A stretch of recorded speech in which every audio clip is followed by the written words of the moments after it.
Fala galera, boa tarde, tudo bem? Hoje a gente vai dar início aqui a mais uma resenha financeira, hoje com a participação especial do Thelma Filho. Cara, muito obrigado por ter vindo, é uma satisfação tê-lo aqui na resenha financeira. E aqui também o Teste. E aí? Tamo junto sempre, né? É isso aí. Olá, Thelma. Thelma, Conversar bastante sobre... sobre... Tamo junto. Queria agradecer o convite, né? Uma honra estar aqui diante de duas autoridades. Agora Né? um dia eu pego o Blaze ali pra mim, mano. Tu é doido, rapaz. Podia ter feito na minha barba.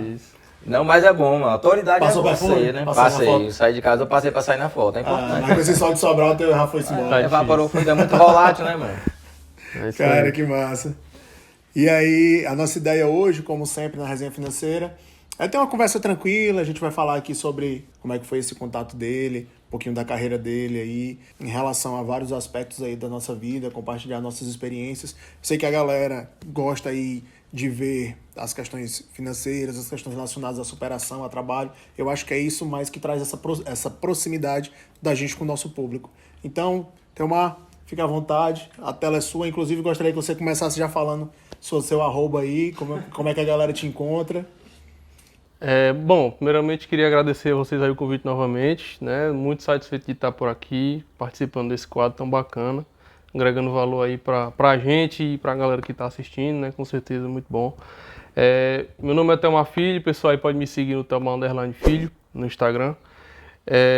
Eu sou engenheiro civil, né? De formação, trabalho na área, né? E venho trabalhando na parte de educação financeira desde o ano passado, né? Que eu comecei a compartilhar conteúdo de fato. Eu já invisto desde 2019, né? Mas eu comecei a compartilhar conteúdo no Instagram de fato.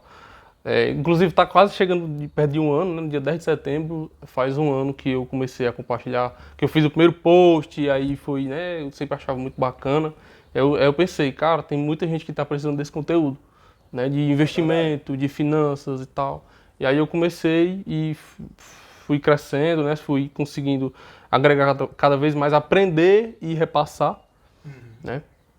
E aí, em maio, né, eu comecei a oferecer o primeiro serviço, que foi a mentoria, né? De lá para cá a gente já está expandindo, né? Graças a Deus. Então, Tem projeto novo também? Projeto novo, projeto é só o que tem. Difícil é o tempo de botar para frente, mas a gente vai devagarzinho e vamos chegando lá. Claro, com certeza, que massa. Que massa, cara. A gente também... Eu acho que esse 2019, 2020 foi muito um hype, né, pra galera do mercado financeiro. Foi. A gente percebeu a necessidade de trazer muito mais informação. Tanto 2019, que vinha num ápice, né, do mercado, até assim, fevereiro mais ou menos de 2020. Aí quando veio março, a pandemia, uma queda aí de mais de 60% no mercado. Então essa queda trouxe uma série de fatores como medo, incerteza, insegurança. Sim. E junto disso veio uma galera com um pensamento anticíclico, né? A gente veio trazendo informações, a gente vinha investindo, quem conseguia aproveitar boas oportunidades ganhou dinheiro. Eu confesso que eu perdi um dinheiro também ganhei dinheiro. Foi um ano bem conturbado esse ano de 2020. Né? A gente não sabia, acho que... Pra mim, eu não sei como é que foi pra vocês, mas foi a primeira crise que eu enfrentei. Hoje eu sei que se eu tivesse mais dinheiro, eu teria ganhado mais dinheiro. Vou reformular. Se eu tivesse mais dinheiro e o conhecimento que eu tenho agora, eu teria ganhado mais dinheiro. Eu digo que nessa época eu ganhei foi conhecimento. Pra não dizer que perdi dinheiro, né? Ganhei, mas pensa na quantidade de conhecimento que eu ganhei, mano. Foi bom demais, mano. Março de 2020, em termos de investimento, foi para separar os homens dos meninos. Verdade? Viu? Porque aquela época ali, quando começou ali, 20 de março, que derreteu, cara. Derreteu, não sei se foi 3 circuit breakers, né? Que foi no aquele mesmo stop, dia, né? No mesmo dia, foi no mesmo dia. Um circuit break pra acontecer é muito difícil, mas Sim. aconteceu 3 no mesmo Três no dia, mesmo mano. dia. Não, circuit break já tinha virado, sei lá, uma besteira pra nós. Tranquilo, assim. né? Já Sendo que esperava. ninguém nem sabia o que é. Não. Porque é tão difícil de acontecer, É né? muito difícil. Eu tinha conhecido o conceito de circuit break quando eu fiz o CPA 10 em 2013. Aí eu entendia um pouquinho o que era esse conceito, né? Mas de fato, na prática, primeira vez que eu vi e depois virou... né? Eu, pra ser sincero, não sabia, né, o que era Aprendeu o circuit breaker. na Aí, época, né? Aí só sai as manchetes. A bolsa deu circuit breaker, 3 circuit breaker. Meu Deus, o que é circuit breaker, menino? É bom, é ruim. Aí foi quando fui ver, né, até pra explicar pro pessoal que o circuit breaker é quando dá uma volatilidade, uma queda de mais de 10%, que aí o mercado passa ali 10 minutos acalmando para poder retornar e os negócios continuarem. Né? E aí quando teve aquela incerteza do Covid, aí teve vários no mesmo dia, a bolsa derreteu e quem não estava preparado não conseguiu aproveitar, né? Que a oportunidade foi só o que teve. Eu, para falar a verdade, também não estava preparado. Com certeza, até porque é muito difícil, cara, você vê ali um cenário daquele, em que você tá vendo pandemia, o risco que tinha de sanitário mesmo, né? Ninguém sabia de nada, o que é esse Covid, o que tá acontecendo. Aí você vai pensar que vai comprar, que vai investir. E as coisas tudo fechando, os preços aumentando. Sim. E você indo atrás de investir na bolsa. Seria... Você poderia estar até desempregado, né? Justamente. Ainda tem essa situação, que você de uma hora para outra podia ficar sem... Eu costumo pensar o seguinte, que nessa época foi muito relevante para 3 tipos de pessoas, 3 grupos. Aquele cara que não tinha nenhum tipo de conhecimento, e aí como é que ele ia aproveitar essa oportunidade na bolsa? Né? Porque ele não sabia. Aquele cara que tinha pouco conhecimento e estava começando a investir, e aí foi ruim para ele por quê? Porque tudo derretendo, tu tá com dinheiro, tá começando a perder o dinheiro, o que é que tu faz? Rapaz, eu vou tirar para salvar alguma coisa. Essa galera perdeu. Foi. E o terceiro grupo são os experientes que conseguiram rentabilizar em cima, né? As coisas acontecendo, ele entendendo mais ou menos, tendo o coração, né? O nervosismo, sabendo segurar, controlar, porque você vê ali o gráfico descendo, seu dinheiro indo embora, e você chega, deu até um arrepio agora, seu dinheiro ali derretendo, o gráfico indo embora, e você não fazer nada, e entender que aquilo é um momento, e até aplicar, investir mais, tá doido. Não é para qualquer um, você precisa passar por alguma coisa. Por isso que eu falo, né? Eu falei, não tô de brincadeira, mas foi muito conhecimento para mim nessa época, né? Aprendi muita coisa, perdi realmente dinheiro, consegui ganhar um pouco, consegui entender um pouco mais sobre investimento, consegui entender um pouco mais, porque a prática, ela ensina bastante, né? Você precisa passar por algumas coisas para você realmente entender, você sentir aquilo, até para ter um pouco mais de convicção na hora de falar, né? De passar. E hoje, quando a gente olha para trás, que a gente pensa, cara, assim, a gente fala da forma bem prática. Eu lembro muito que tinha fundo imobiliário naquela época que no começo de março ele estava valendo R$150. E no final de março ele estava valendo 60. Pensou, cara. E hoje você vai ver, ele já tá no 150 de novo. Recuperou. Aí ou quem até vendeu? Mais. Ou até mais. E quem vendeu? Isso eu tô falando de fundo imobiliário que já não é tão volátil. Né? Que não tem tanta volatilidade quanto as ações. Pois é. É porque eu não me recordo assim de empresa, mas esse desse fundo, que é um fundo bom, teve essa diferença muito grande, ficou muito marcado. Eu pensei, cara, quem vendeu? Fico pensando, quem vendeu? A pessoa que vendeu com medo, achando que tudo ia se acabar, que não ia ter mais, ou então pior, a pessoa que precisou do dinheiro. Né? Que aí entra a questão da reserva de emergência, questão de você investir pensando no longo prazo. Né? A pessoa que precisou resgatar o dinheiro naquele momento. Aí foi outra situação bem complicada também. Vou te contar um case. Eu nem gosto muito de falar assim, mas já que a gente já tá rasgando abriu mesmo, né? Vou te contar alguns casos, algumas situações que eu vivenciei nesse alto período de volatilidade aí de 2020. Eu comprei Via a R$4, vendi a 15. Eu comprei VEG a 36, 35 reais, vendi a 90 e VEG bateu 100. Antes de desdobrar, né? Antes de se desdobrar, exatamente. Eu peguei Magazine Luiza na época a uns 25 reais, mais ou menos, e vendi a uns 65. E ela bateu acho que mais de 70, depois desdobrou também, né? Aí vem os casos ruins também. Entrei em algumas posições péssimas que hoje estão negativas 7, 8 mil reais e tá lá até hoje que eu não consigo reverter. Mas vai dar certo. Não, em relação a dividendos, em relação a aluguéis da minha carteira de fundos e operações em swing que eu já fiz, eu já superei isso aí. De boa, tranquilo. Então, assim, se eu fosse realizar tudo que eu tenho no mercado hoje, eu já teria superado essa perda de capital em alguns ativos que eu comecei muito errado e são erros que já tá com 3 anos que eu não consigo reverter. Mas eu tô de boa. Quando o mercado é cíclico, né? Eu ia então, falar no momento em que melhorar e eu não gosto, eu sigo aquela regra do Warren Buffett. Quando eu invisto, eu sigo a regra do Warren Buffett. Não perca dinheiro. Né? Essa é a primeira regra do Warren Buffett. E a segunda é respeite a primeira regra. Não esqueça a Não esqueça a primeira regra. Então eu sigo essa. Não perca dinheiro. Então a ideia é segurar, esperar. Eu estou com uma posição negativa lá de uns 8 mil reais. Deixa lá. Uma hora vai ficar. Tem uma do Munger, né? Do Charlie Munger, que eu não tô lembrando exatamente, que é a questão de o lucro nos investimentos, ele tá na espera, né? Ele não tá na compra ou na venda, ele tá na espera. Exatamente. Então você só vai realizar o lucro ou o prejuízo quando você vender. Você só vai ter de fato lucro ou prejuízo quando você realizar. Então, assim, hoje tá tendo prejuízo. Você tá precisando de dinheiro hoje? Vai vender hoje? Não vai, então deixa lá. Tem calma, tem paciência. A não ser, é claro, que quando você enxerga que o ativo perdeu valor, que você não quer mais investir e tal, aí tudo bem, você pode pensar. Mas aí você vai vender porque caiu.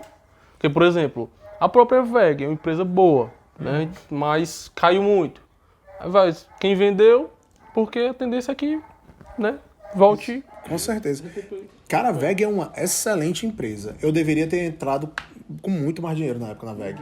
Foi falta de conhecimento mesmo. É o conhecimento, mas a falta de conhecimento acaba fazendo com que a gente se frustre um pouco no futuro, né? Não, o investidor, eu fiz uma postagem no começo da RedZap, porque a RedZap ela mudou de nome.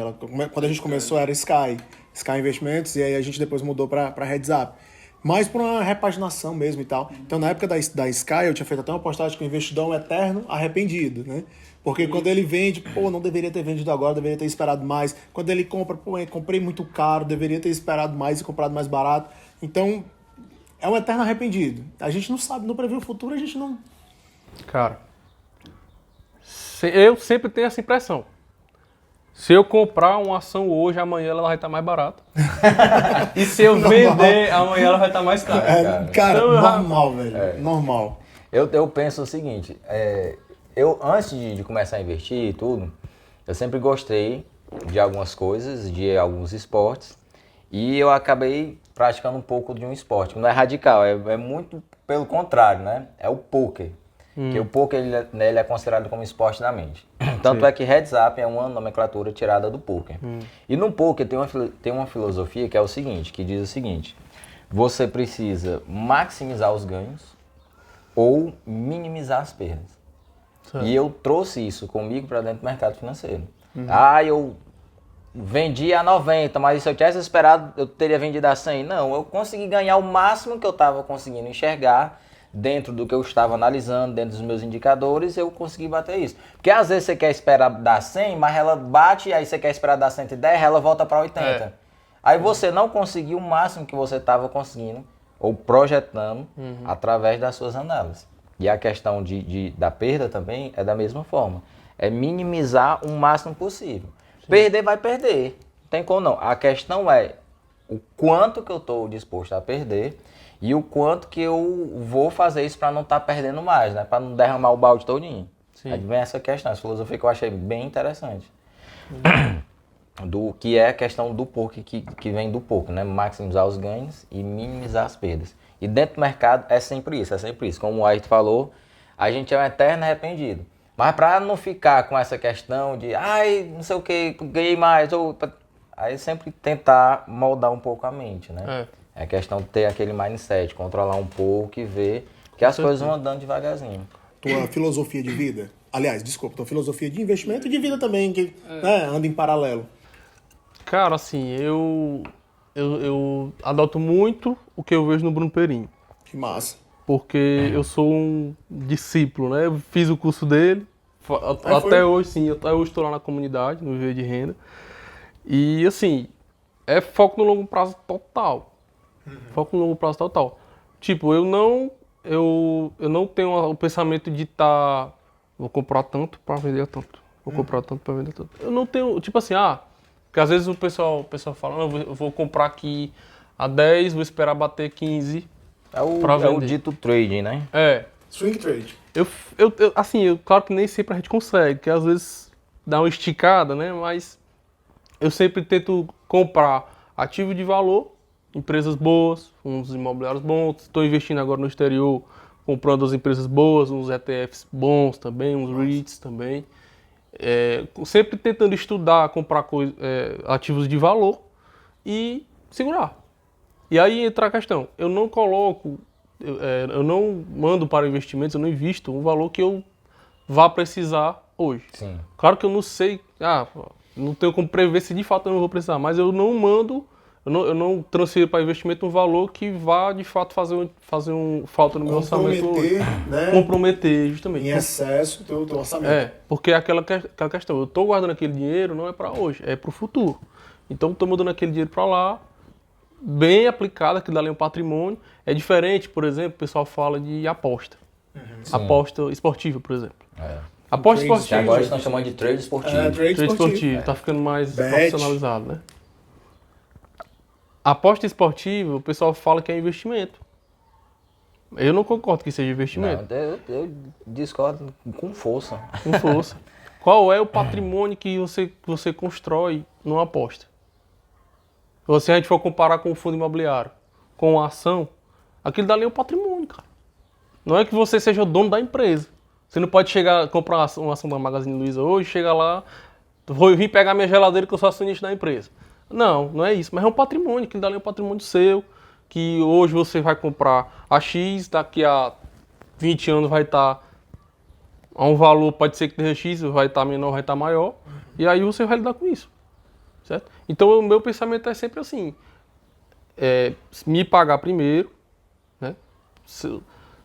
Tem a minha renda ali no mês, recebi, mando aquela porcentagem para investimentos e aplico aquele dinheiro em ativos de valor que vão ter essa tendência de se valorizar no longo prazo. Certo? E aí eu fico pensando sempre nisso. As vendas que eu já fiz até hoje foi para rebalanceamento de carteira. Top. Sim. Tá entendendo? Tipo assim, quando eu no viver de renda, eu tava fazendo viver de renda e aí tava vendo lá as aulas e tal.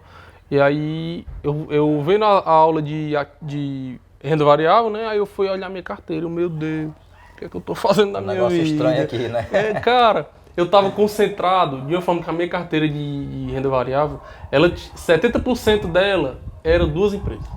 Banco. Não. Era em Dias Branco e Ambev. Tava arriscado. Pois é. E aí, caraca, velho, tem que ajeitar isso aqui, menino. Aí foi que eu aproveitei algumas oportunidades na Ambev, né, que deu uma esticada no começo do ano, no ano passado pra cá.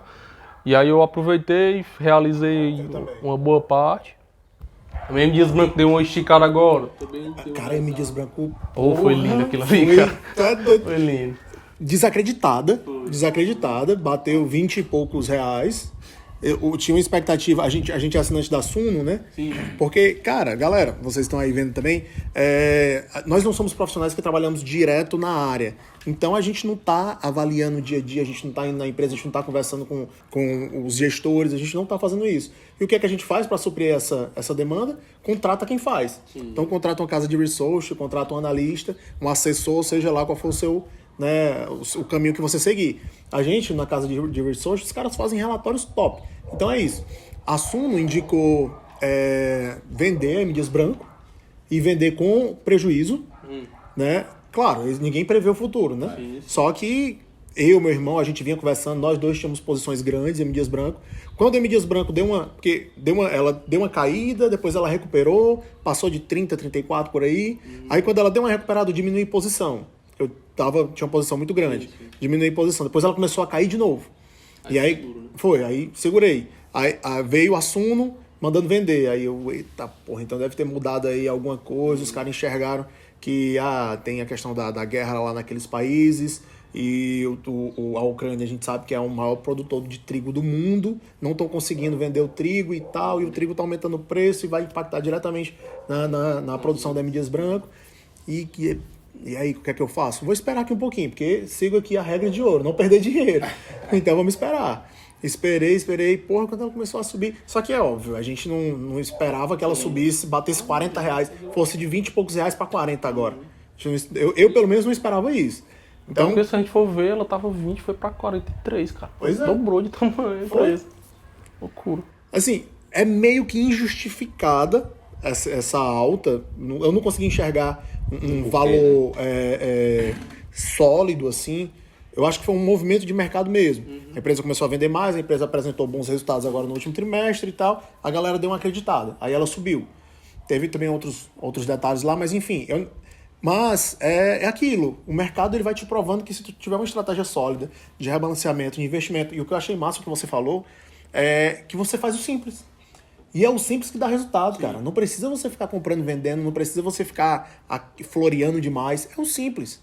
Recebeu, se pagou, comprou bons ativos que você estuda, que você acredita, e todos os meses da mesma forma. Entendeu? Porque às vezes o pessoal também faz umas apostas dentro do mercado. A gente falou de aposta esportiva, mas tem as apostas dentro do mercado. Tem a especulação. De você... por exemplo, você pega o gráfico de cotação de uma empresa tal, não vou falar nome de nenhuma, mas a empresa caiu 90% do começo do ano pra cá. Certo? Que tem. Sim. E aí a pessoa... tá muito barato. Vai subir de novo. Não sei nem qual é a empresa, mas vai subir de novo, vou comprar aqui que eu vou pegar ela no... Aí você tá querendo acertar o bumbo da música, né? Aí não. Aí você tem que saber se a empresa é boa, se não é. Você tem que olhar outros indicadores. Cara, eu vi tão engraçado. É meio que impactante, mas é verdade. É aquele economista sincero, ele falando, pô, se você tem um copo de vômito, e esse copo de vômito vale R$3, e aí ninguém quer comprar, e agora ele tá valendo 1, e você pensa, pô, agora ele tá barato, eu vou comprar porque ele vai voltar a valer 3, e você compra. Não deixa de ser um copo de vômito, ainda é um copo de vômito. Não quer dizer que vai voltar a valer os R$3. Não existe isso, não é uma coisa boa, não é uma coisa que realmente vale a pena você comprar. Então a galera vai por uma análise extremamente superficial, entendeu? Às vezes até de forma impossível, mano. Não. Na gana de ganhar dinheiro, mano. Ou então aquela jogada, qual que é o nome que fala muito no mercado? É aquela indicação assim... De uma dica de ouro, uma né? dica de ouro, Dica de pronto. Sobre essa questão do research que você falou, eu acho que é importante até a gente pontuar que a gente precisa, claro que ninguém vai, assim, a gente não é profissional do mercado, assim, para avaliar a empresa e tudo. A gente precisa seguir as dicas, né, ver, tá antenado sobre o que o pessoal que está no mercado de fato, que está até mais próximo, está falando, só que a gente sempre tem que ter o pé atrás, né, também de você ir lá ver. Porque se você tivesse seguido a dica cegamente, se você tivesse vendido o M. Dias Branco por R$20, aí, cara... Aí agora, será se lá agora não estão indicando para comprar de novo? Porque aí você vendeu na baixa e comprou na alta. Aí... A gente precisa, a gente no mercado, a gente precisa ter também esse feeling de a gente saber o que a gente tá fazendo. Sim. Tem a dica tá lá. Mas será que essa dica faz sentido?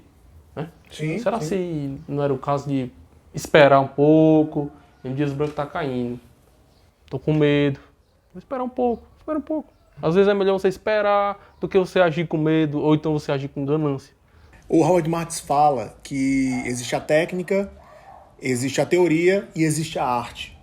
Então eu acho que a arte é essa parte subjetiva, de você encarar a técnica, encarar a teoria, mas tu ter aquela sacada, aquele pensamento que Ele não fala também disso, Thiago. que não é só você ler aqueles números de forma muito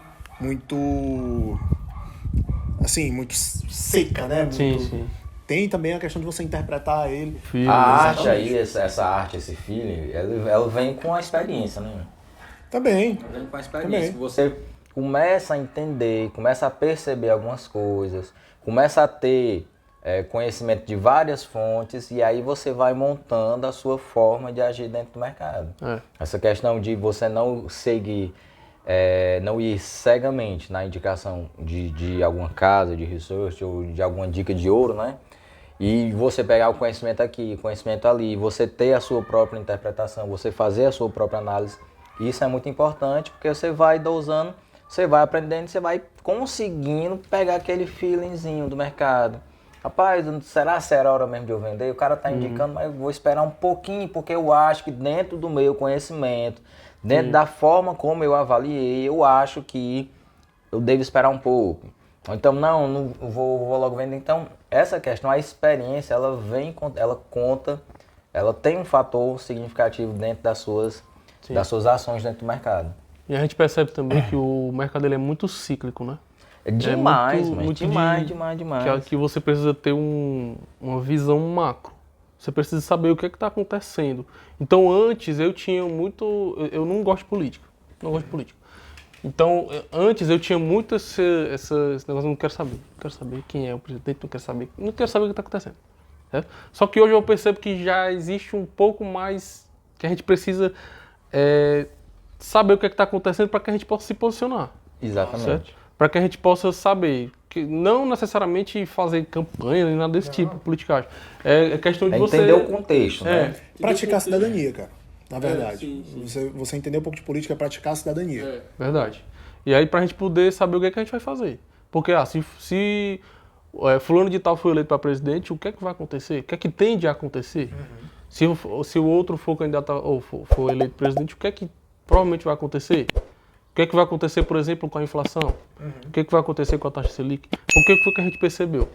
De final de 2020 para cá, a taxa Selic vem subindo. Disparou, né? Disparou.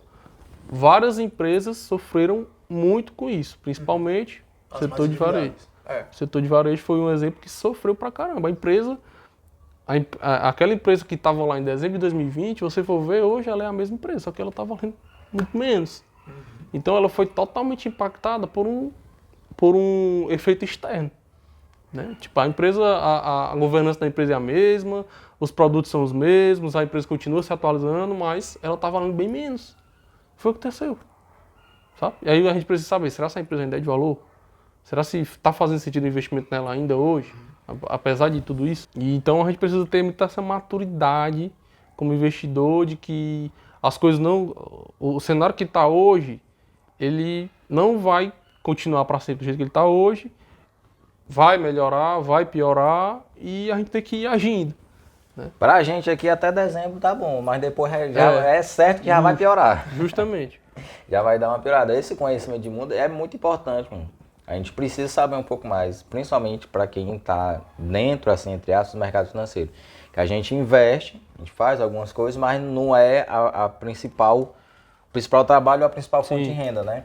Mas, além de praticar a cidadania, é importante a gente saber de algumas coisas que conseguem ou que possam, de certa forma, interferir no mercado financeiro, interferir na bolsa. Até um jogo de esporte interfere em algumas bolsas, mas estava vendo um dia desse a questão do cricket, alguns times, dependendo do local onde joga, se ganha, da quantidade do placar, influencia na bolsa do país. Então a gente precisa realmente ter esse... Existem clubes de capital aberto, né? Borussia Dortmund tem capital aberto na DAX. Existem clubes de futebol que são empresas de capital aberto, que captam recurso e, enfim, é bem interessante. Eu sabia que lá fora, né, nos Estados Unidos, o próprio Flávio Augusto, né, investiu no Orlando, né? Orlando? Ele comprou, né? Ele comprou e vendeu. Aí ele fala que aqui no Brasil é clubismo, né? E lá é empresa. Né? É tido como empresa. Eu não tinha parado para pensar que poderia ser uma empresa de capital aberto. Né? Que você poderia investir na empresa do Flávio Augusto, né? no Orlando City. Mas realmente tem essa característica, né? De que lá é empresa. E aí, com certeza, essa questão de que mudou o técnico do time da empresa, né? Sim. Mudou o técnico, aí vai alterar na cotação da empresa. Né? Então, Mar, essa questão, tu é formado em engenharia civil, né? Já trabalha na área e tudo. Sim. E o que foi que você percebeu que deu essa virada de chave para entrar mesmo com foco no mercado financeiro, na questão dos investimentos, e estudar um pouco de investimento? Você tem uma consultoria também, você faz consultoria. Como foi que aconteceu isso? Tu começou a estudar e percebeu que poderia passar isso através de uma consultoria, de uma mentoria, ou tu enxergou aquele nicho e já quis ir logo direto como um tipo de renda extra? Assim, pegando do começo, né? Começar a história do começo. Quando eu tava perto de me formar, eu tava naquela vibe. Pô, cara, vou me formar, não tenho um emprego, não tenho perspectiva, assim, vou sair. Eu pensava muito isso, vou me formar hoje, amanhã, vou fazer o quê? Eu ficava pensando, só que não tinha uma resposta, né? Sim, você tava igual todos os estudantes. 90% do pessoal. O ruim, o ruim da graduação é porque você passa 4 ou 5 anos e sai desempregado. Pois é. E aí eu comecei a estudar por concurso do Banco do Nordeste. Aí eu tinha muita coisa, português, enfim, matemática e tal. Eu acho que eu fiz esse concurso. Foi no dia que você passou mal. Foi, mano, eu dei um passamento na sala de aula, mano. Foi não, mas... Foi, mas depois na hora da prova, mano. Deu logo uma ansiedade, zona, Foi no final de um 2018. pico de ansiedade. Foi, então quase que eu dava um passamento. Não, mas o que ele fez foi em 2014. Foi 2014, né? Foi em 2014. Ah, é, tá Tava entrando na certo. faculdade. Que ele passou mal. Quase eu morro. Pois é, aí eu comecei a estudar para esse concurso. Tinha me esquecido, ó. Comecei a estudar para esse concurso e aí eu comecei a ter foi o meu primeiro contato de fato com a parte de educação financeira propriamente dita, né? Eu sempre estudei matemática e tal, e aí foi quando eu descobri Sistema Financeiro Nacional, o que é a taxa Selic, o que é a inflação, o que é a taxa de juros e tal, sobre todo aquele negócio, e eu, cara, que massa. Ficou, estudei para concurso e tal, aí em 2019 começo de 2019 eu estava já formado em casa, desempregado, procurando emprego, procurando colocação, estudando para concurso. E aí foi onde eu conheci o Primo Rico, Thiago Nico.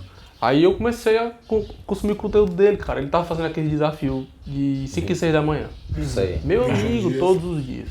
Ele fez lá com a Loki, com o Luciano Huck, com a Luiz Helena Trajano. Rapaz, Eu participei também. só galera massa. E eu, cara, que massa isso aqui. O cara fica com a euforia, velho, que passa do cara. Que macho, muito massa e tal. Que cara, eu maratonei vídeo dele no YouTube. Porque eu tava, assim, né? Não tinha uma ocupação, assim. Aí eu maratonava vídeo dele no YouTube, segui no Instagram. O Instagram ainda tava subindo, né?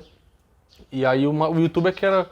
Aí eu maratonava vídeo dele no YouTube, Instagram, aí fui seguindo as outras pessoas, tipo o próprio Bruno Perini, a Natália Arcuri, galera do mercado. O Thiago Nigro tinha parceria com a Rico na época. Aí eu abri a conta na corretora. Até hoje eu invisto por lá. Abri a conta lá, mandei os primeiros R$100. Aí fiz o primeiro investimento no bom e velho Tesouro Selic. Sim. Aí fui amadurecendo. E aí eu não tinha feito nenhum curso, né? Pago. Não tinha feito nenhum investimento, de fato, assim, em educação. Meu investimento foi em ativos. E aí eu fui comprando, aí Tesouro Selic, aí depois fundo imobiliário, ações e tal, e tal. Aí foi quando eu comecei a ter contato também com a Nubank. Fui entrando, né, conhecendo, assim, o mundo de forma bem devagar e fui gostando muito. Aí eu comecei a trabalhar, e quando eu comecei a trabalhar, comecei a ter uma renda. Aí quando eu comecei a ter uma renda, eu consegui começar a investir mais, de forma mais, né? Mais em conhecimento. Também, mas De forma mais constante. consegui começar a montar uma carteira, montar uma reserva de emergência, e as coisas foram andando. Aí veio a pandemia e tal, todo aquele negócio, e quando foi no meio de 2021, ano passado, eu já estava investindo e tudo, e aí eu pensei, cara, vou fazer um investimento em mim, vou segurar aqui o investimento nos ativos, vou fazer um investimento em mim, para eu conseguir investir melhor. Porque tá bom, tá legal, mas dá para melhorar, né? E aí eu pensei, vou fazer. Aí do pessoal que eu segui, o que eu tinha mais proximidade, assim, não proximidade, né? Um contato também não, que eu gostava mais. O que eu gostava mais era o Bruno Perini. Aí pronto, eu vou fazer o curso do Perini, fiz o Viver de Renda. Aí, investimento bem Pesado. investimento que você... Mas eu acredito que deve ter valido muito a pena. Com certeza, cara. Ah, Maria. Cara, no Viver de Renda eu descobri o que é marcação a mercado. Eu não sabia o que era marcação a mercado. Eu tinha investimento no Tesouro Direto, em Tesouro Prefixado, com a taxa Selic aumentando. E aí o dinheiro lá diminuindo, porque a marcação a mercado, para ser bem, né, A marcação a mercado, quando a taxa aumenta, o valor diminui, o valor do título diminui. Isso. Então eu tinha pego uma taxa de 8%, que estava aumentando, né? E aí quanto mais essa taxa aumentava, menos o título valia. E a inflação aumentando também. E aí eu pensei, cara, putz, velho, o que eu vou fazer agora com isso aqui? Aí foi quando eu aprendi tudo aquilo e vi a questão da carteira, né? E aí eu fiquei pensando, cara, eu aprendi tanta coisa aqui e eu já tinha uma base. Né? Eu sempre tive uma vida financeira equilibrada, nunca tive uma dívida, nunca tive um problema desse tipo. Então, sempre foi muito controlado. Sempre fui muito controlado. E aí eu pensei, cara, se eu, que sempre fui controlado, sempre tive essa educação de fato, né, de gastar menos do que ganha, de ter uma reserva e tal, e ainda encontrei esse monte de problema, né, esse monte não problema, oportunidade de melhorar. Oportunidade de melhorar. Quantas pessoas numa situação muito pior do que a minha deve ter por aí, precisando dessa educação, né? Certo. Pessoas endividadas, pessoas que trabalham para pagar boleto, tá aquela velha corrida dos ratos, né, e tudo mais. E aí, a minha namorada que sempre me incentivou, né? E aí ela falava, por que você não compartilha alguma coisa no Instagram? Pra ver, né, compartilha alguma coisa, você gosta tanto disso, tal e tal. Aí eu lembro que eu comecei falando de M. Dias Branco, né, falava nos stories e tal, eu postando. Aí eu vi que o pessoal gostava, aí eu vinha, puxava uma coisa de finanças, né, falava sobre reserva de emergência e tal. Cara, o pessoal só se interessa, é um tema bom. E nessa época, eu já tinha um outro Instagram profissional, porque eu trabalho hoje com licenciamento ambiental, né? Ah, que massa. Um tema também, muito massa. Sim, muito bom. Pois eu trabalho com licenciamento ambiental, que é outro tema que também demanda de muita educação, né? E aí eu tava lá no outro Instagram trabalhando com ambiental e tal, e aí, só que eu não tinha sentido um chamado, digamos assim, para aquela gana, aquele propósito, sabe? E aí eu pensei, não, eu tinha o profissional que trabalhava com ambiental e tinha o meu pessoal. Aí no pessoal eu comecei a compartilhar conteúdo. Eu comecei a compartilhar e tal. E eu vi que o pessoal gostava, aí o Instagram era fechado, eu abri. Já comecei a ir estudando mais sobre marketing também, para ver a questão de design, para ver a questão de engajamento, de crescimento e tal. E aí eu fui aumentando, aí fui fazendo aqueles reels, fui fazendo as postagens, com muita, tentando sempre manter a constância, né, de estar sempre compartilhando, de estar sempre agregando valor, né. E aí eu pensava, cara, eu consigo ajudar, com certeza eu consigo ajudar muitas pessoas aqui, do jeito que eu tô. Mas se eu tiver um produto, se eu tiver um treinamento, uma mentoria, uma consultoria, eu com certeza eu vou conseguir ajudar as pessoas que estiverem interessadas muito melhor, muito mais. Né? Vou conseguir assim, agir dentro da vida da pessoa, né? Trabalhar junto com a pessoa para melhorar, para a pessoa dar aquela virada de chave. Certo. Que a gente sabe muito bem como que a gente... Cara, o que eu tava fazendo da minha vida antes? A gente fica sempre pensando nisso. E aí eu preparei, né? Fui procurando mais capacitação, fui tentando...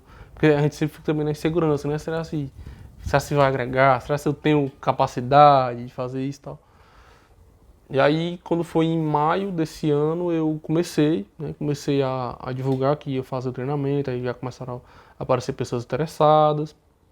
E aí eu comecei, né, com alguns clientes, com alguns mentorados. Hoje já tem mentorado meio que estava endividado, já não está mais, né? Antes de terminar a mentoria, a gente percebe que quando a gente controla os gastos, que muitas vezes é o calcanhar de Aquiles, né, do pessoal.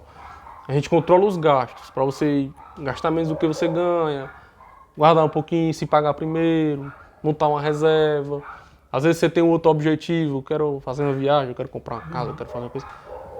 Você vai se organizando, vai se ajeitando nos seus gastos, já muda muita coisa. E quando a gente pega na mentalidade, quando a gente começa a falar aquela questão de que você precisa, porque a gente falou na parte prática aqui, né? Que de investir, de gastar menos, de montar reserva de emergência, mas a gente precisa entender também por quê, né? Por que a gente precisa fazer isso? Ou aonde é que a gente quer chegar, que é o propósito. Aí quando a gente pega nesses 2 pontos, a gente já gera uma mudança muito grande. A gente já gera uma mudança muito grande, aí a gente já consegue colher resultado. Não é isso? Com certeza, é isso mesmo. Já dá uma grande diferença. E aí tá sendo uma baita experiência massa, né? Claro. Demais. Uma experiência muito, muito incrível. Porque você enxerga ali o propósito sendo feito na prática, na vida da pessoa. Não. A pessoa entrou, o cliente entrou, o mentorado entrou na mentoria que desse jeito e ele saiu aí sim. Saiu formando reserva de emergência, saiu nome limpo, saiu começando a investir. Com toda uma estrutura, né, de manutenção daquela vida, daqueles bons hábitos, né? Saiu, muitas vezes a pessoa não sabe nem quais são as metas dela. Tem muita gente que não sabe quais são as metas. Nem tem meta, né? Onde é que você quer chegar? Você está trabalhando em prol de quê? Você está trabalhando para quando você chegar nos 65 anos, você se aposentar e viver com a aposentadoria do INSS? É isso mesmo que você está trabalhando só para isso? Sabe? E aí eu acho que a nossa função, né, como educadores financeiros que somos, é tentar fazer com que o pessoal enxergue um pouco mais. Né? De que, primeiramente, você não precisa depender de uma aposentadoria do governo. O ideal é que você nem dependa do governo de forma alguma. Né? Que você construa a sua própria sorte. Né? Que você busque a sua liberdade financeira. Que você busque ter a sua reserva de emergência. Que você busque fazer mais dinheiro. Eu não gosto de falar ganhar mais dinheiro. Eu gosto de Fazer dinheiro. fazer mais dinheiro. Porque quando você fala, eu ganhei tanto, mas você ganhou, você não fez nada para ganhar? Não, você fez. É como você está falando aqui, que você não, a oportunidade não apareceu na sua porta, você criou a oportunidade. Né? Então eu trabalho muito dessa forma. Que você tendo esses objetivos além, você consegue coisas que você nem imagina. Com certeza. Você nem parou, nem tinha pensado que você era capaz de atingir a sua liberdade financeira aos 50 anos, né? De você receber mais dividendos de ações ou de fundos imobiliários do que o valor que você recebe ser maior do que o valor que você gasta por mês, do que você precisa para viver. Né? Isso é uma coisa que a gente pensa que é inatingível. Tem gente que não acredita que isso é possível, né? Que isso é verdade. Exatamente. Não, vai dar certo não. Dá certo. Exatamente. Obviamente que precisa de toda uma organização, de todo um processo, de todo um método e de um tempo. Mas dá. Sim. E tem gente que acredita, mas acha que isso é do dia pra noite. Os 2 polos, né? É 8 e 80. O cara não acredita, o cara... E não é que eu, pelo menos, não vivo de renda, eu não sei vocês. Mas Ainda não. Mas a gente já percebe. Porque a gente já tem uma carteira de investimento lá formada. Tá e a no gente começo já, né? Tá no caminho, na verdade. Tá no caminho. Você já tá recebendo aquela... Tá pingando. Tá pingando. Cara, tá pingando. Eu tenho uma carteira de fundos imobiliários que me rende aí R$350 por mês. Eu tenho tanto orgulho, mano, que pra mim eu sinto como se fosse uma casazinha alugada aqui num bairrozinho, lá no Sumaré, lá. Um filhozinho, né? Um bairrozinho aqui de Sobral, que tá me rendendo um aluguel de R$350 todos os meses, que pagou minha viagem na semana passada, que... E a dor de cabeça é muito menor, né? Zero, né? Que eu não... Eu só... fundos imobiliários, na verdade, que eu só aporto. Fico só acompanhando, né? Obviamente que a gente não pode soltar. A dor de cabeça só tem uma vez no ano, que é por conta do imposto de renda. Cara, vocês tocaram num tema que me dói. Melhorou muito esse ano com o Gov. Mas, cara, imposto de renda é um negócio... Cara, eu tenho um ódio de fazer imposto de renda, a verdade é essa. É doido, Tu investe no mercado americano por qual empresa? Avenue? Tu investe em REITs? Sim. Cara... Tu já... esse ano, não... Pronto, então tu vai ter muita dor de cabeça ano que vem. Eu não comecei ainda por causa do IR. Cara, é tão complicado. Mas dizem que o relatório da Avenue é muito bom, te ajuda, bom, né? Porque, assim, tu tem que... a compra que tu faz, tu tem que pegar a conversão do 15º dia útil do mês subsequente. Alô, meu pai. Não entendi não, como é o negócio? Repete aí, mano. Quando eu comecei a estudar, eu achei tão complexo que peraí. Eu não vou. Eu já tenho um certo trauma de fazer imposto de renda, então eu vou esperar um pouquinho. Comprei ETFs, então eu tenho algo em torno de uns 10%, 12% da minha carteira hoje de ativos internacionais. São ETFs e mais os 5% de cripto. Então, entre 15% e 17% da minha carteira são ativos com impactos internacionais, né? Com impacto de outras moedas, né? Que eu junto as duas. Tanto empresas internacionais, os ETFs, os BDRs, que eu tenho, os BDRs, e as criptos, que aí eu comprei por um ETF, eu comprei pelo Hash. Eu achei nesse momento mais interessante comprar pelo Hash. Apesar de que aí a gente já entraria numa outra seara, né? Mas comprar pelo um ETF é destoar totalmente o sentido de ter uma criptomoeda como o Bitcoin, por exemplo. Sim. Porque a filosofia do Bitcoin foi ser uma moeda para substituir a moeda fiduciária. Ela foi criada nesse intuito. No intuito de a gente conseguir tirar o governo do nosso dinheiro. E se eu compro por meio de um ETF, eu não tenho essa moeda, de fato. Sim, Eu não tenho ela guardada na minha Smart Wallet, no pendrive, seja lá o que for. Tá lá na empresa, tá guardada lá, não é minha, continua com acesso do governo, enfim. Sim. Então, eu não fiz da maneira correta, eu entendo, mas era a maneira que eu tinha de me expor naquele momento. Maneira mais fácil. Então, eu só não entrei direto na Avenue, abri conta na Avenue, não transferi dinheiro para lá só por causa do IR. Mas desse ano, talvez até não, porque eu tô numa reestruturação na minha carteira, tô com algumas demandas aí mais complicadas para que eu entre de fato. Muito forte, estudando o mercado americano, mas ano que vem não passa. Ano que vem eu já começo já vou começar a transferir dinheiro para a Avenue, começar a investir lá, porque a gente precisa ter um balanceamento, ter uma diversificação, na verdade, correta, né? Eu não posso me expor só aqui, apesar de que eu sempre, antes de comprar um ativo, principalmente uma empresa, uma ação, eu verifico na minha carteira se essa ação ela é dolarizada de alguma forma, Sim. se essa empresa, né, ela é dolarizada de alguma forma, ela vende, ela exporta. Então, indiretamente é uma forma também de se proteger, né, pelo câmbio, pegando empresas que têm uma exportação muito grande, né? Mas não é como você entrar no maior mercado, no mercado mais vencedor do mundo, que é o mercado americano, né? E é uma coisa curiosa, né? Essa questão de você investir no Brasil e investir fora. Porque a gente tem, todo mundo, a grande maioria dos investidores brasileiros só investe no Brasil. Uhum. Só que, se a gente for parar para pensar, como você mesmo falou, as maiores empresas do mundo, elas estão no mercado americano. Vocês investem em ETF no Brasil? Já investiu? Já investi, mas hoje não invisto mais. Não investe diretamente. É porque, eu sei que é isso que você vai falar. Os ETFs, IVVB11... O IVVB11 é o ETF brasileiro do IVV. Que é um ETF americano, do S&P. Sim. Que aí quando converte para o Brasil, a gente paga mais de 1% de taxa de administração. Lá os caras pagam 0,2%, aqui a gente paga, acho que é 1,2% ou é 1,5%. Uhum. Só para replicar exatamente o S&P, exatamente o IVV.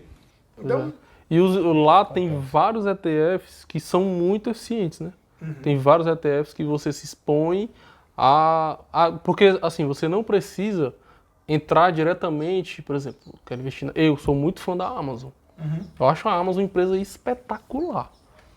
Então eu quero investir na Amazon. Mas eu não preciso chegar lá e comprar ações de Amazon. Né? Porque aí eu vou investir diretamente na Amazon. Uhum. Vou ficar exposto às variações e tudo mais da Amazon. Eu posso. E aí, não, beleza, eu quero investir na Amazon. Outra empresa, a Apple. A Apple é uma empresa também muito grande, quero investir na Apple, muito boa. Quero investir no Google, quero investir na Tesla.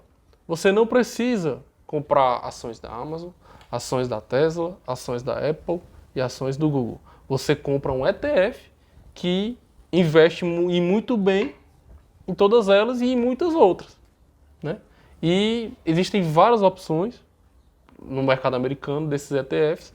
E eu acho muito eficiente, assim, porque você fica com um risco bem menor. Não é que o risco não existe, porque, enfim, sempre vai existir o risco, mas é claro que a gente está exposto à variação do câmbio, a Aí tem os impostos, lá tem muito mais imposto do que aqui.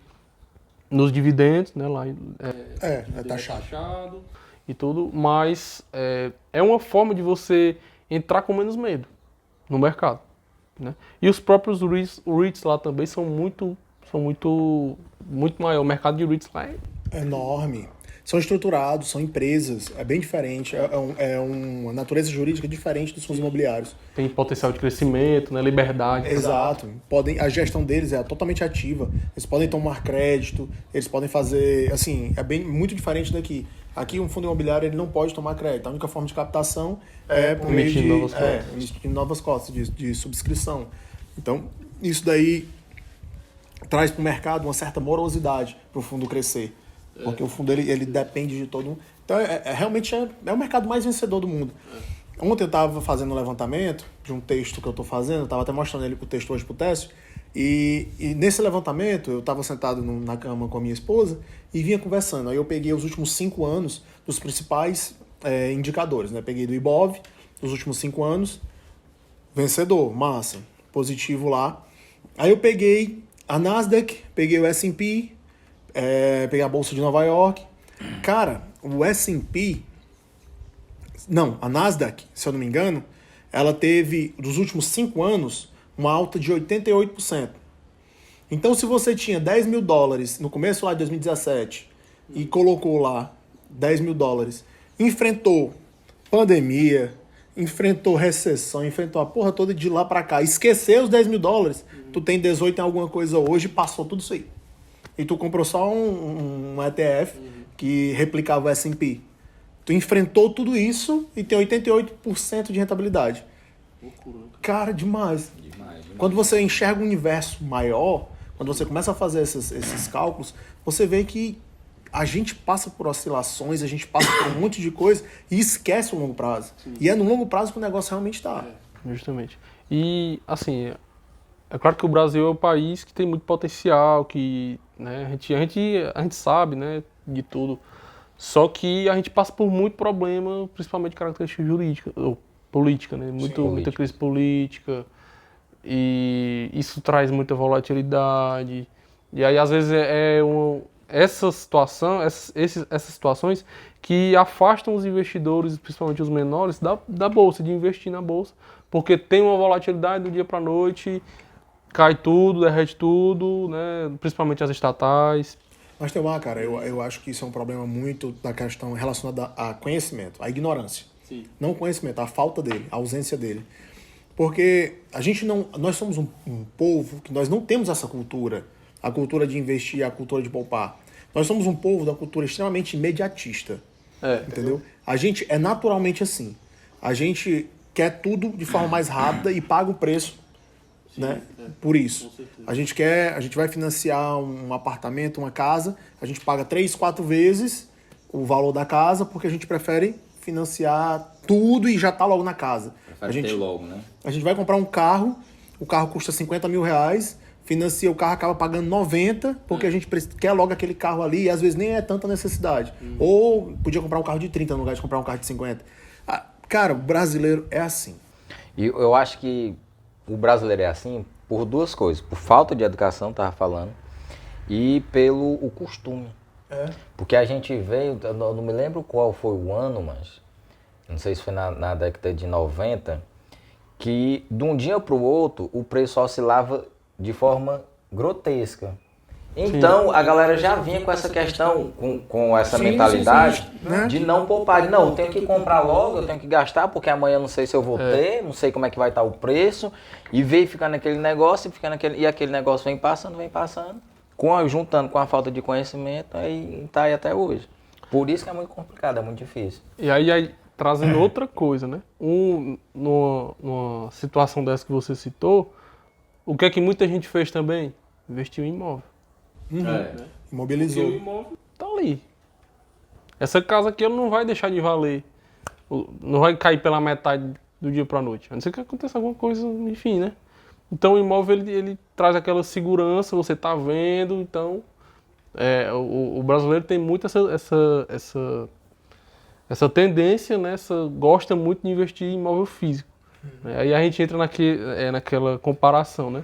A gente tem um imóvel físico, você tem a possibilidade de, por exemplo, tem um capital aqui, vou construir uma casa para alugar.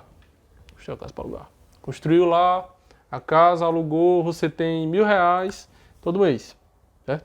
Tem R$ 1.000 todo mês, só que aí R$ 1.000 aumentando todo ano também, né? Porque tem um reajuste. Só que aí vai ter dor de cabeça com o inquilino, vai ter dor de cabeça com a imobiliária, vai ter que pagar imposto, vai ter que pagar IPTU, vai ter que pagar imposto de renda, um monte de coisa. E aí você tem também a opção de investir na bolsa, né? No fundo imobiliário, que basicamente é uma estrutura, né? É um fundo que vai que vai ter vários imóveis, vai ter participação em vários imóveis. Praticamente é a mesma coisa que você estava fazendo, só que melhor. Só que melhor porque é com a gestão profissional, vai sair mais barato e vai ter um retorno maior.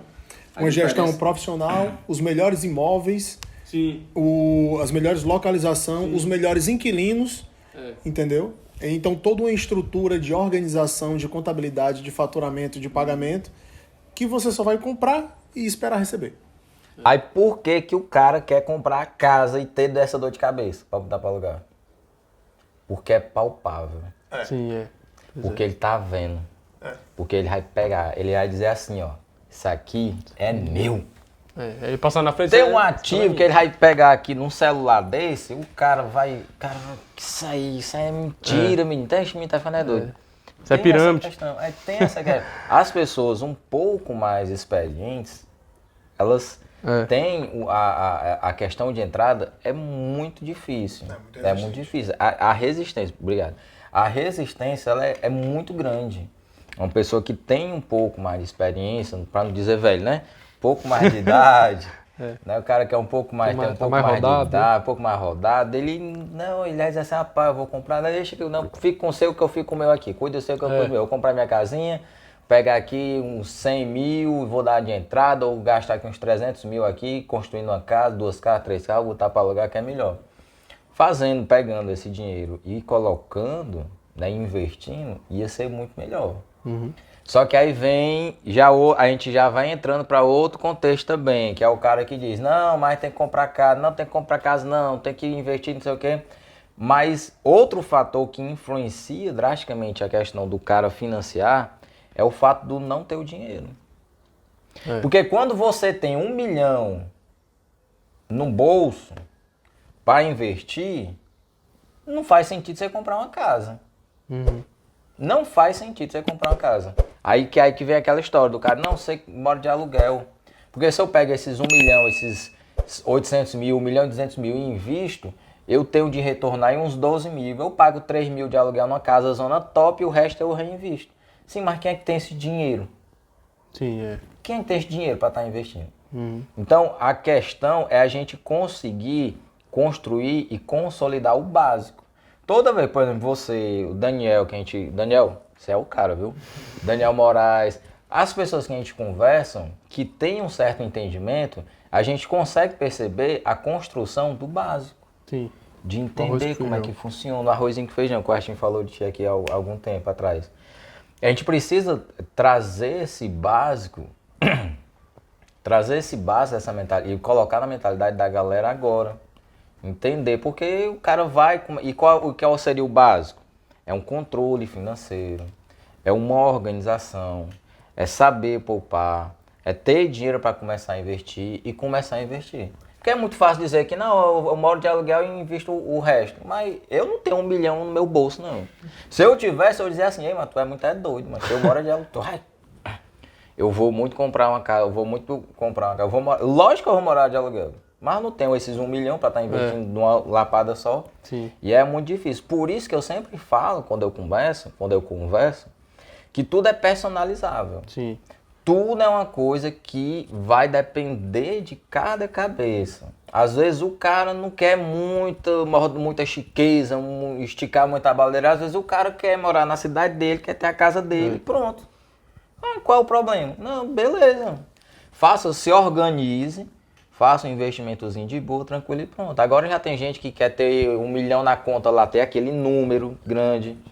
Não, eu comungo muito da ideia do seguinte, investir, é saber controlar o dinheiro, saber investir, fazer a aposentadoria, mas também usufruir. Sim. Né? De que adianta eu ter 1 milhão na minha conta se eu não consigo ter o mínimo de conforto? Porque tem gente, pelo amor de Deus, mano, já estica a baladeira ao contrário demais, né? Às vezes, por isso que eu falo, tudo é... Beleza, se você quer ter esse número grande, se você quer ter muito dinheiro, não, beleza. Por exemplo, eu quero ter meus investimentos, eu quero ter minha vida, eu quero ter meu estilo de vida bom. E eu também quero ter um conforto, porque eu, com 30 anos, com cara de 25, mas vou fazer 35, né?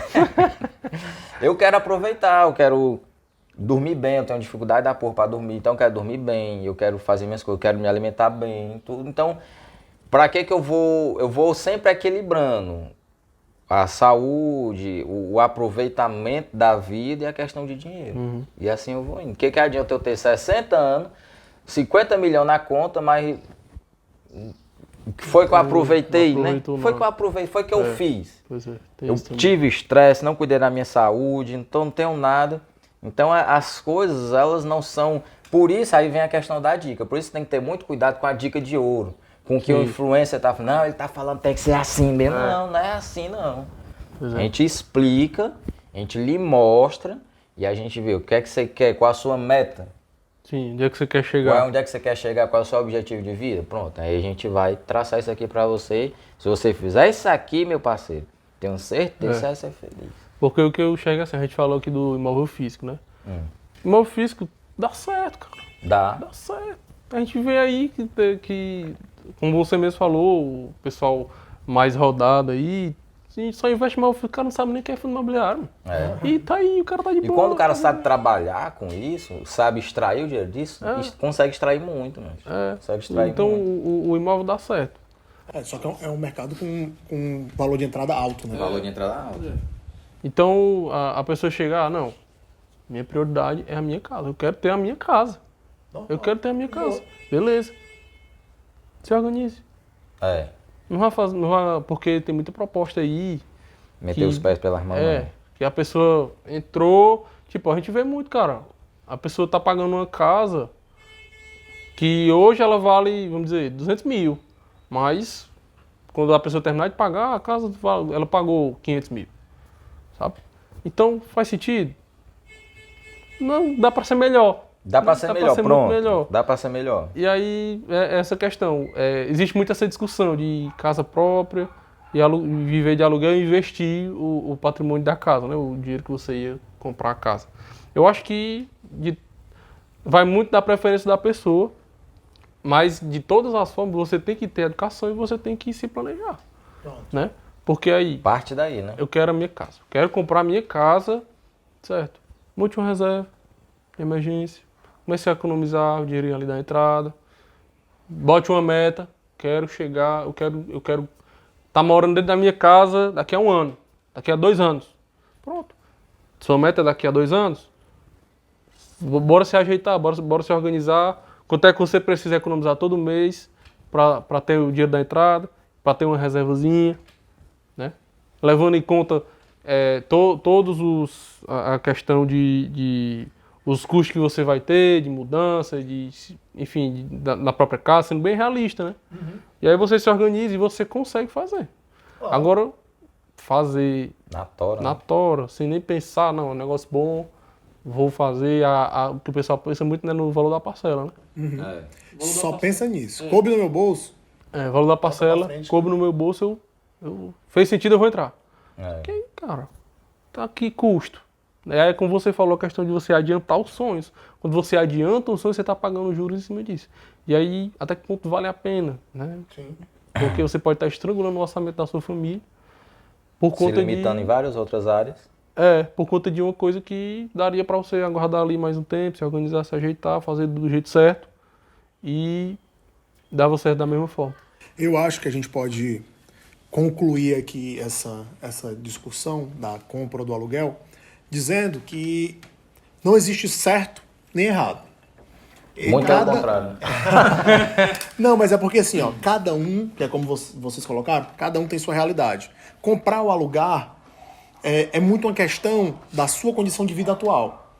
Sim. Não existe certo nem errado. Se você quer ter sua casa, compre sua casa.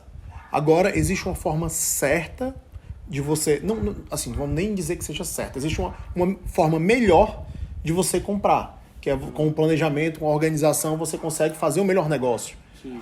Se você é um cara que pretende morar em grandes capitais, próximo do trabalho, tem uma vida muito agitada, gosta de viajar e prefere alugar, massa também. Então, eu acho que é isso. Cada um tem que seguir seu plano de vida. Sim. Eu acho que não existe uma regra específica, você tem que alugar, você tem que comprar, você tem que investir em fundo imobiliário. Não. Você tem que seguir seu plano de vida. Porém, independente da escolha que você fizer, existe um caminho mais correto, um caminho onde você consegue fazer o melhor negócio. Eu acho que é isso que é onde a gente queria chegar, exatamente. né? E nós estamos aqui justamente para isso, né? Galera, eu vou dizer uma coisa pra vocês, ó. Aqui tem 2 consultores top. Tem 2 consultores aqui que... Cara, se você entrar na consultoria desses 2 aqui, você não vai se arrepender, não. Porque os caras são top. Como diria o outro, é biloboi, né? Qualquer É certeza que você vai sair outra mentalidade. E isso vai impactar demais na sua vida. Você às vezes, não consegue enxergar o valor que tem essa consultoria. E só vê o preço. E o valor é muito diferente do preço. Um valor agregado em tudo isso é um valor muito grande. Muito grande mesmo. O Cara, preço fica bem pequenininho. Não, em relação ao valor. Não, quando o pessoal... Às vezes o pessoal fala, achei caro. Achei caro o valor da mentoria. Cara, se você achou caro, você não tá... Você ainda não tá. A dor ainda Tá não foi preparado grande. ainda, né? Porque não é caro. O preço, ele fica, como você falou aí, do valor é muito grande, o preço fica bem pequenininho. Porque quando a gente vai começando ali o processo, que a gente vai ajustando tudo isso que a gente tá falando aqui, rapaz, a pessoa economiza o valor recupera o valor do investimento muito rápido.